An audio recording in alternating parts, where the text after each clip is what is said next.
Hello again, and welcome back to Wine 101 on the Road. Today we're doing our last episode in the Santa Barbara County area, and this time we are way down in the southwest corner almost in an area near the town of Lompoc. We've got a treat here, one of the premier winemakers, storied winemakers, and one of the winemakers in this area that's been here the longest, Richard Longoria. And Rick, welcome to the show. Thank you. And we did a little talking before, and I decided we would ask you a little bit about yourself, how you came to be here, and then we could get more into the wine and the art that you do so well at. Sure. Well, actually, we are in the town of Lompoc.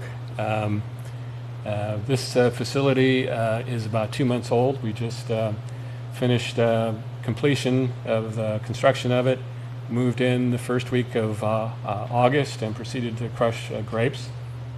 So we're pretty proud of this facility. It's a bit nicer than what we had over in about 9 blocks east of here, what's called the Lompoc Wine Ghetto, which actually I was the first person to move into the city 16 years ago.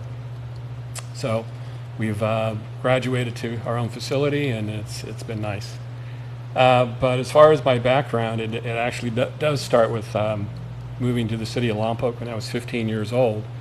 My father was a career Air Force sergeant and was stationed at Vandenberg, and so the family moved here in 1966, and I graduated from Cabrillo High School here, and then went to UCSB for 2 years before transferring to UC Berkeley, where I graduated with a degree in sociology.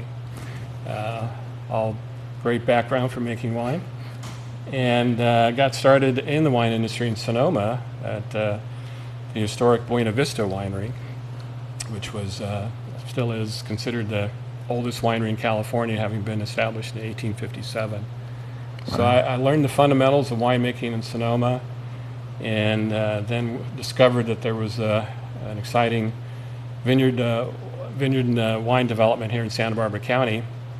So I came to the Valley in 1976 to work for the Firestone family with their startup winery, and was there for 2 years and got married in the interim and decided to explore Napa Valley for a year.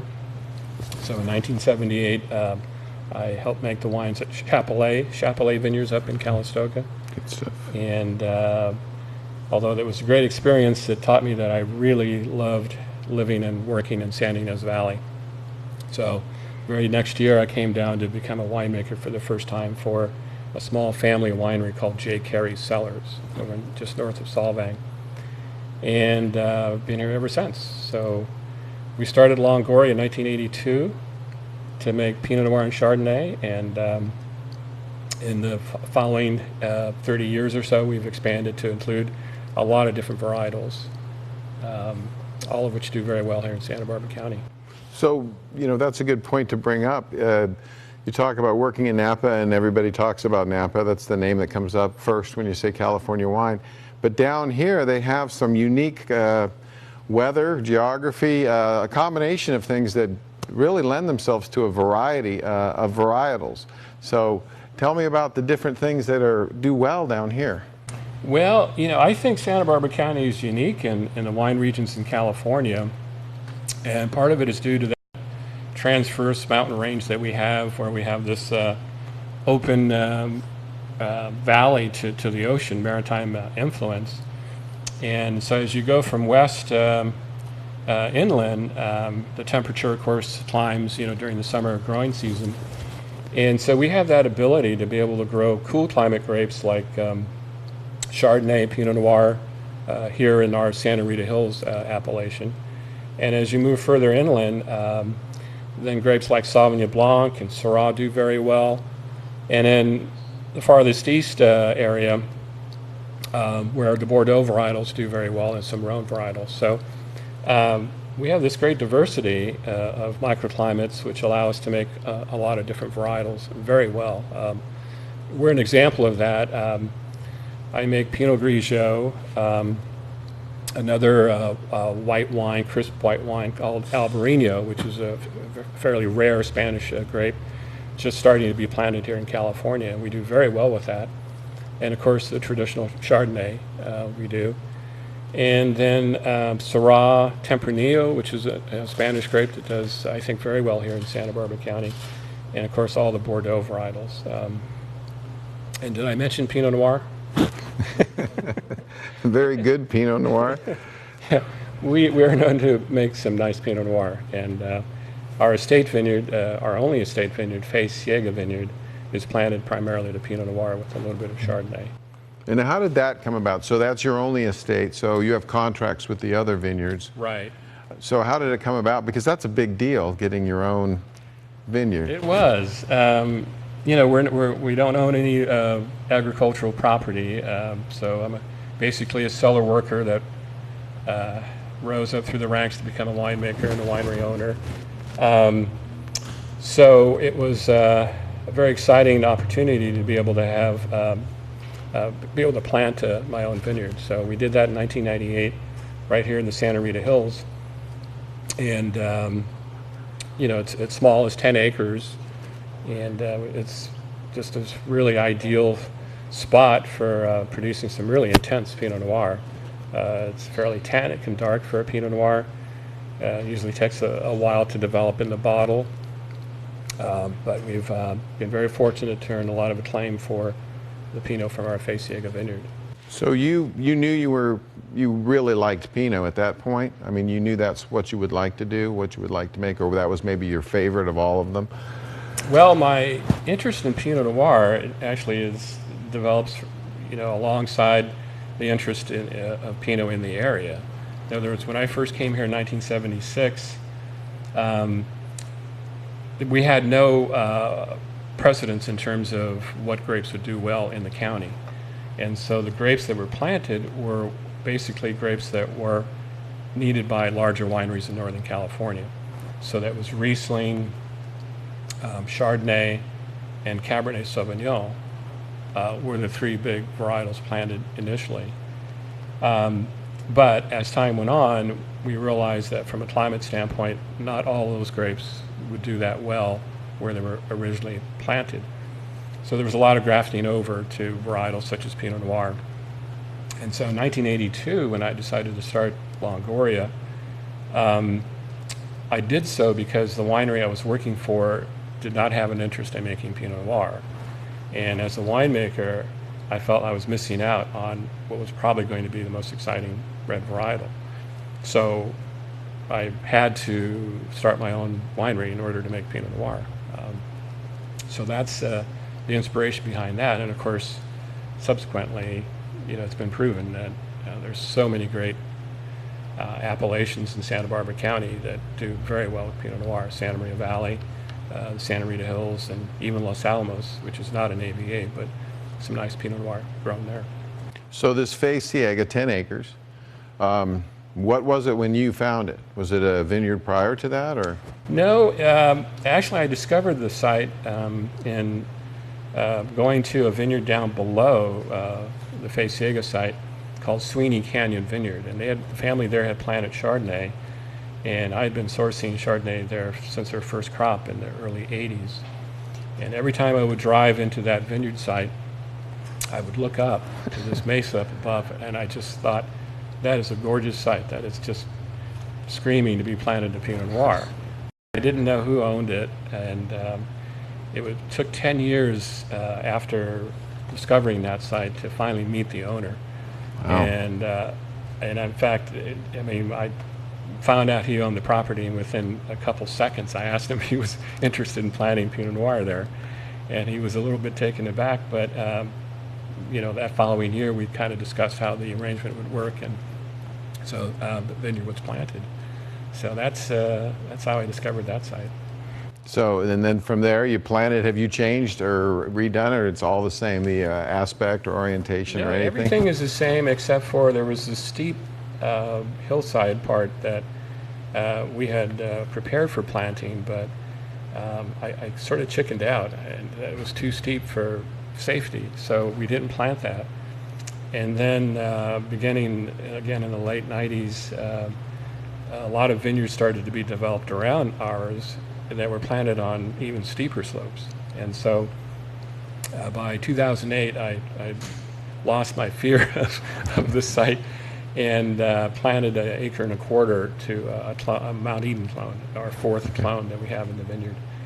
And you know, I do have to hang on to the stakes and wires as I go down the site, you know, in sampling. But so far, no accidents, and the wine's been great from that block. Good. So that brings up another good point. You know, this thing snowballs in.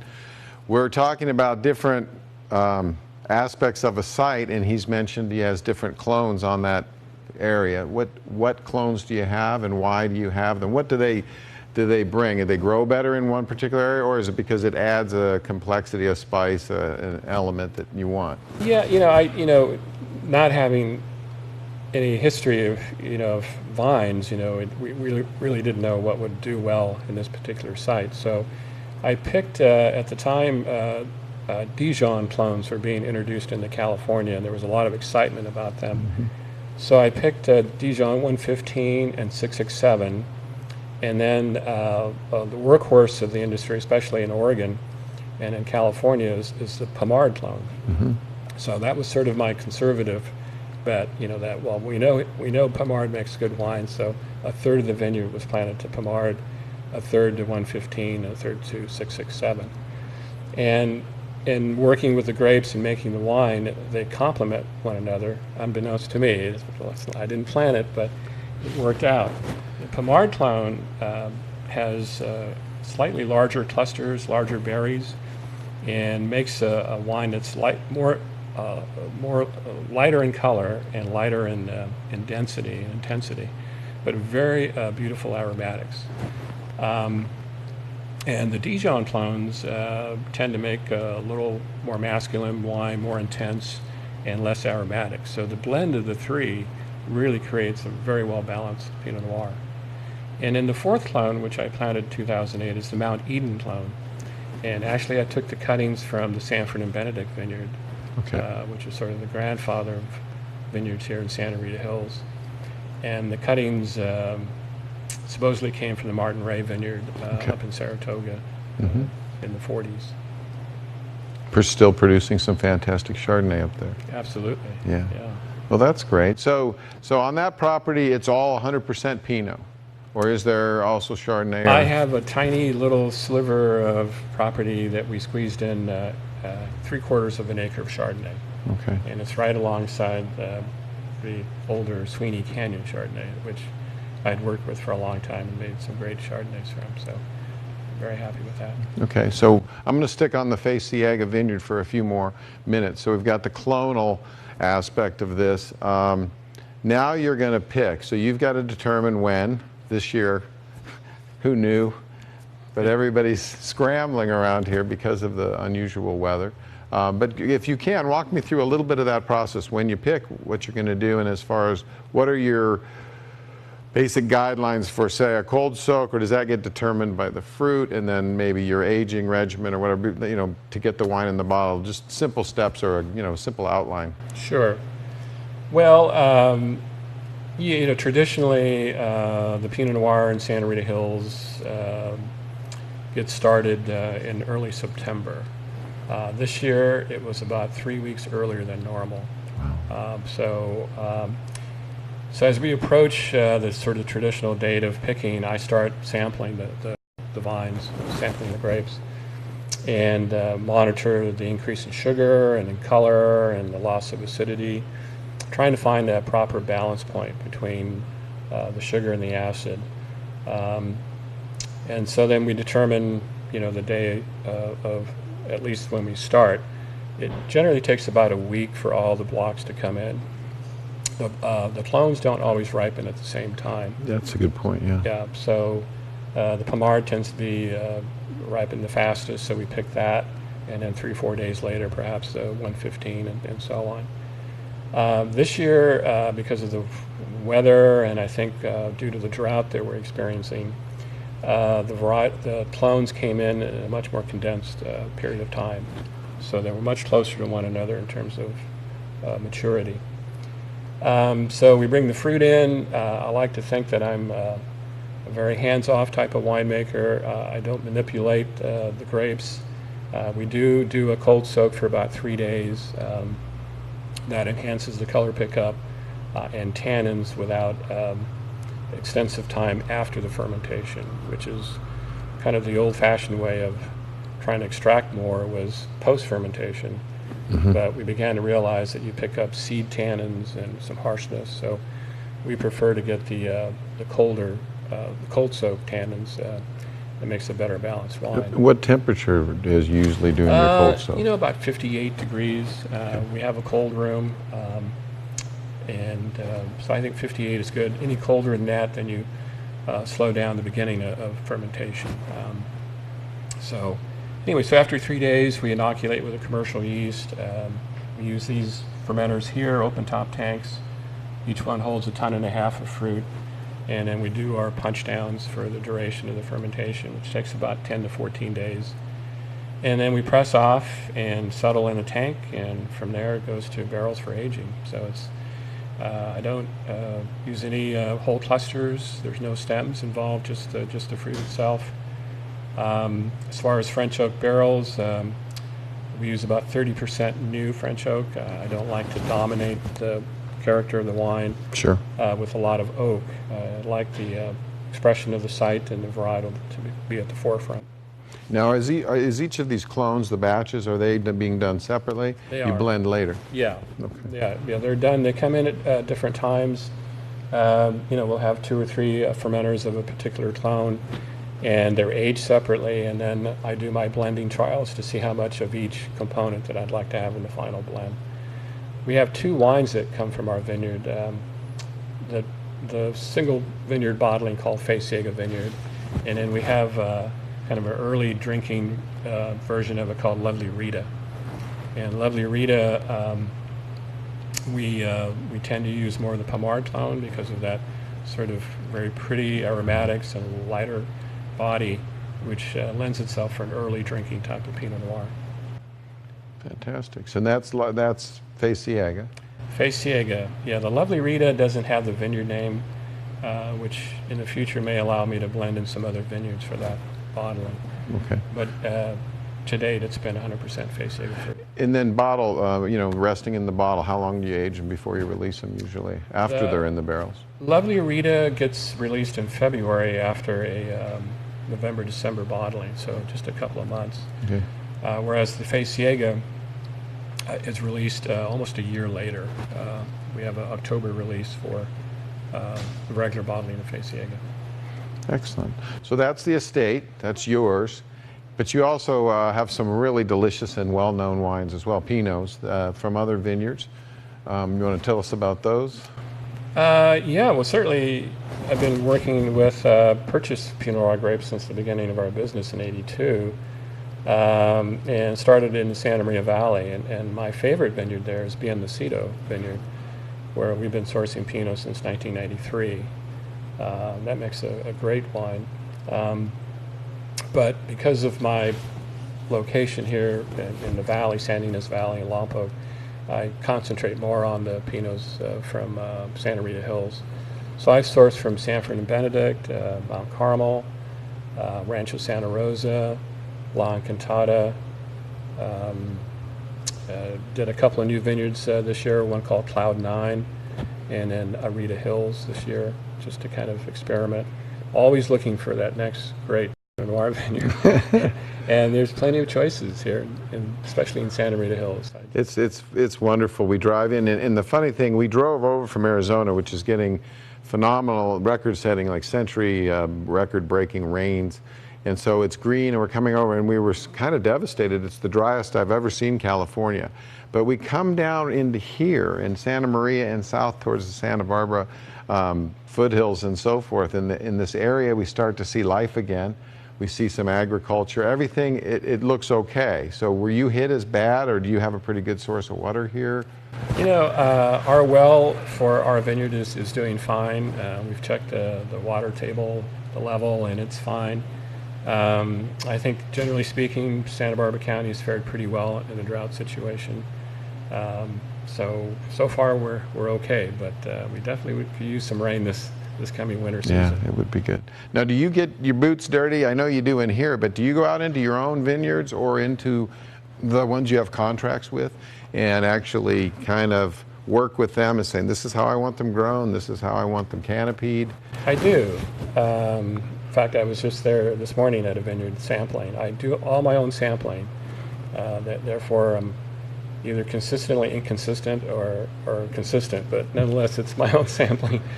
And so, because it's obviously the most important,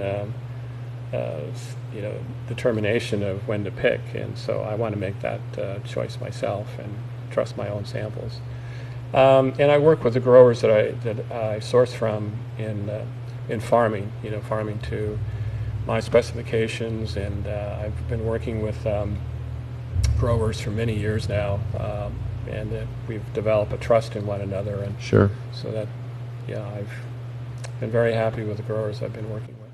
So when you start out and nobody knows who you are, you try to find growers that are well known to get some good fruit, and you do a good wine with their fruit, and then the circle turns and now they're calling you going, hey, we've got some good fruit, would you like to make it? And it's funny the way the whole thing progresses, but with your name and the quality of your wines, I imagine you've got a good situation now, a comfortable situation.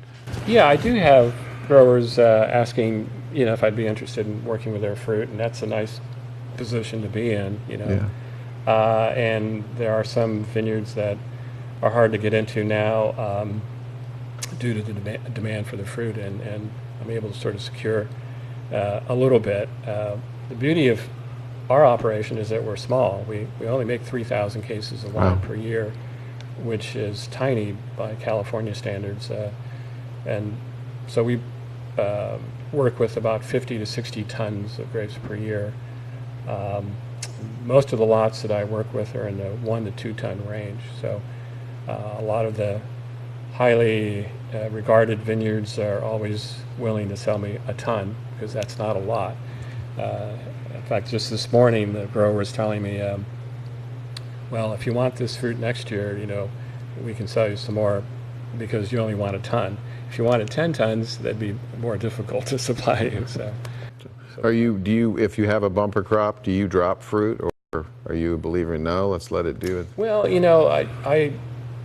there's a balance to vines, and even a heavier crop than normal can be balanced. So we do are dropping when necessary, but we've had as much as 4 tons to the acre at Faciega, but our historical average is 2 3/4 tons over the last 14 vintages. So Pretty consistent. yeah. So even the 4 ton per acre wine made a beautiful wine.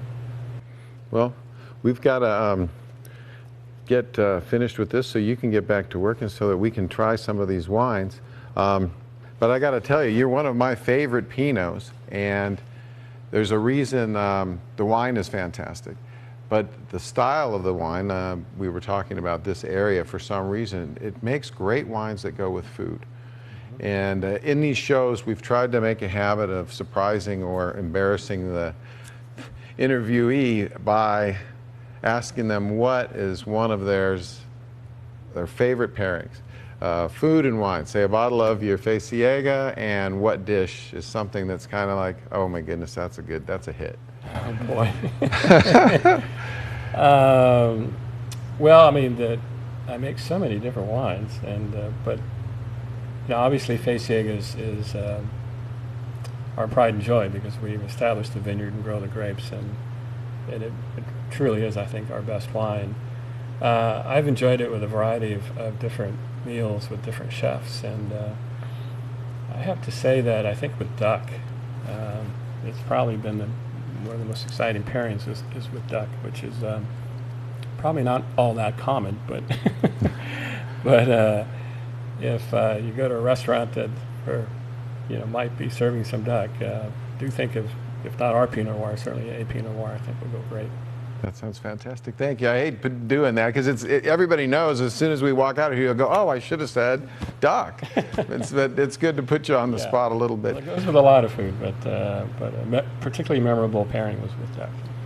Thank you very much. Now I'm feeling like I need to get some type of a duck confit sandwich or something after this with a nice Pinot. Anyway, our time is up for this show. We'd certainly like to thank you, Rick Longoria of Longoria Wines, and all the staff that's involved in making this happen. If you get a chance, if you can't be down here, go try some of his wines. They are truly phenomenal. They are just a delight. And again, it's wonderful down here. We love Central Coast, and we also love you, and we'll see you down the road.